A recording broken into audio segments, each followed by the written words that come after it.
In the sun-scorched expanse of Dothan, where the air shimmered above the rocky ground, a young man named Joseph walked with an innocent heart towards his brothers.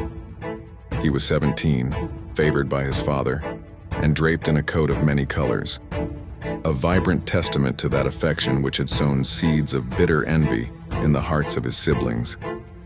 As he drew near, he saw not the familiar faces of family, but masks of malice. They surrounded him, their jealousy a palpable force.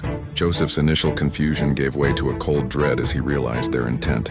With rough hands they seized him, and the magnificent coat, the symbol of his father's love and their resentment, was torn from his shoulders, falling like a wilted flower onto the dust. His pleas for mercy went unheard, lost in the brothers' hardened resolve. They dragged him, struggling and desperate, to the mouth of a dry, dark cistern. Without a moment's hesitation, they cast him into the abyss. His cries for help echoed from the darkness below, but they turned their backs on the pit, their faces grim and determined.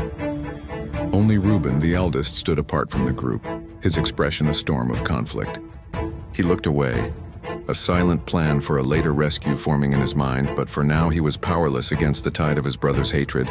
The heavy silence that followed was broken only by the sound of the wind sweeping across the barren land.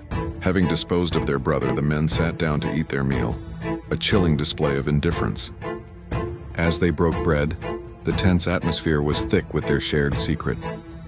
Their discussion was not of remorse, but of what was to come. In the distance, a mirage-like procession of camels and men took shape against the horizon, a caravan of Ishmaelite traders on their way to Egypt.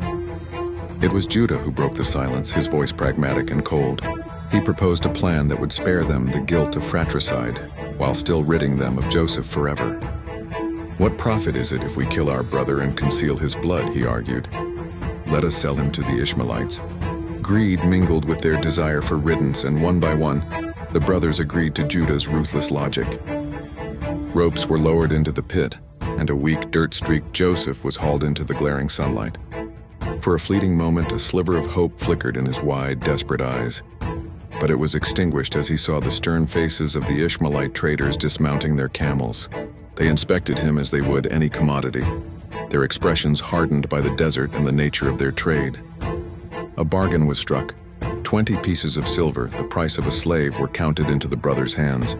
Joseph watched in horror as the coins exchanged palms, sealing his fate. He looked from the gleaming silver to the faces of his kin, but they refused to meet his gaze. The traders wasted no time. They bound Joseph's hands and feet, securing a rope around his neck. He was now their property, a prisoner destined for a foreign land. As they led him away, he cast one last heartbreaking glance back at his brothers, a silent plea that went unanswered. His figure grew smaller and smaller, a lone captive walking alongside the lumbering camels until the entire caravan was just a speck disappearing into the vast, unforgiving desert. The brothers were left alone with their silver and their sin, the silence of the landscape now a heavy, accusatory presence. Their cruel task was not yet complete. The brothers returned to their camp, their minds set on the final act of their deception. They took Joseph's beautiful coat, the one their father had made for him, and without a flinch dipped it into the fresh blood of a goat they had slaughtered. With the evidence of their fabricated tragedy in hand, they began the journey home to their father Jacob. Their faces were a carefully constructed mask of sorrow, hiding the guilt that festered beneath. They presented the blood-soaked garment to the old man, their words a poisoned arrow. "This we have found," they said. "Please see whether it is your son's coat or not." Jacob recognized it instantly.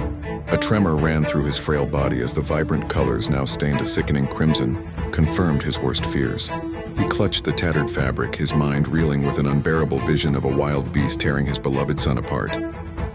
The brothers watched as their lie took root, their feigned sympathy a final, twisted betrayal.